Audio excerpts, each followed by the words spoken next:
Hello YouTubers, Helmet Head here today. So, what I want to talk about is when you want to take your child on the back of your motorcycle, and it's a lot of questions that get asked and a lot of important things. So next to me is Mini-Me, and he comes on the back of the bike. So the first things you want to start asking yourself are, what's the three important things? Well, you have to hold on, keep your legs on the pegs and concentrate. There you go. Hold on.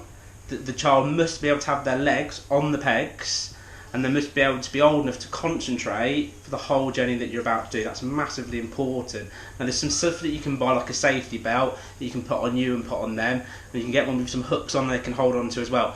Personally, if they need that sort of thing to be able to hold on to you, there's an issue. So in my opinion, they need to be able to hold on to you the entire time. So let's have a look at the bike and look at the positioning. As you can see, the position that we've got here, they hold on tight around your stomach, they've got their feet down on the pegs, and they're able to concentrate the entire ride. So that's the position that you want when you're on the bike. If they can't achieve that, they shouldn't be riding. Thank you very much.